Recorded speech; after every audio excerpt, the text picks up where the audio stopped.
my mother died, I was sure it was a dream. I packed my duffel bag to go to the airport. I thought I was packing clothes, but it turned out I packed a wrench, a hammer, 4 screwdrivers, an electric drill, all the tools I had in the apartment.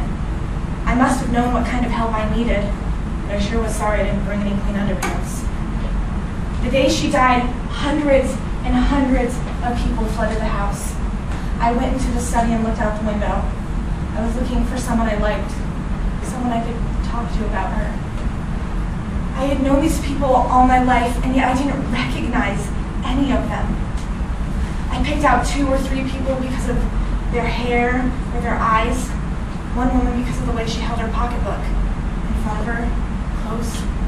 Some small detail that reminded me of her and made me think, this is the person I should talk to. I brought them back to the study, but the minute I started talking, I knew I made a mistake. It was so hot that day. Everything outside that window was parched and dry. I did wonder if the ground would be too hard for them to dig a hole and bury her. I wanted her back.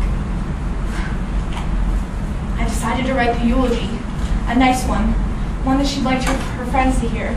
Vaguely social, high-spirited, and above all, dear.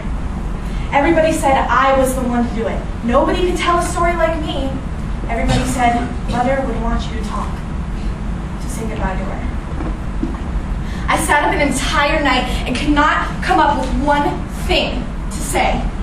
I ended up copying something out of Eudora Welty's memoirs of her happy childhood and read it to a huge gathering. It was effective. All those friends who really didn't know her squeezed out a few tears. This is my crime. I let her down. I could not come up with one story. All my life, I had been filled with stories, and when I wanted to give her the best story of her life, I could not write a single word. You know, I'm not guilty for the things I should be guilty for. I'm guilty for failing. I'm guilty for my deep silence that day. For that, I can never be forgiven. Okay, my next monologue will be, it's from something called Getting Out, and I will be playing Arlie.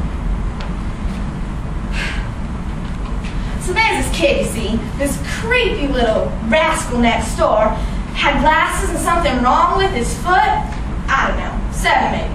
Anyhow, every time his daddy went fishing, he'd bring him home some frogs. They built this little fence around him like they was pets or something.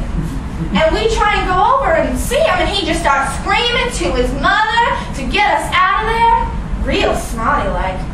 So we got sick of him being such a goody-good. And one night, me and June snuck over there and put all of his frogs in this sack. Never heard such a fuss. Ribbit, ribbit, ribbit. Slimy bastards, frogs. We was planning on throwing them all over everywhere, but when they just started jumping and all, we just figured they was asking for it. So we went out to the front of the porch and started throwing them one at a time out to the street. Some of them hit cars going by, but most of them just got squashed, you know, run over. Oh, God, it was great watching them fly through the air and over our back of our backs and under our legs, and God, when they just hit those car windows, smush, just like that. The next day, we was waiting for him, and this little kid comes out in the backyard looking for his stupid frogs. And when he don't see none, he gets so crazy, crying and everything. So me and June goes over and tells him, we seen this big mess out in the street. And he goes out and sees all those frog legs and bodies and crud all over everywhere.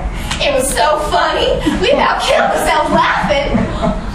Then his mother come out and she wouldn't let him go out and pick up all the pieces. So he just had to stand there watching all his babies get crushed by the cars. I was going to go run and get him a frog's head, but June just kept yelling at me, Arlie, get back over here before some car slips on them frog guts and he crashes into you. I never had such a great day in my whole life. Thank you.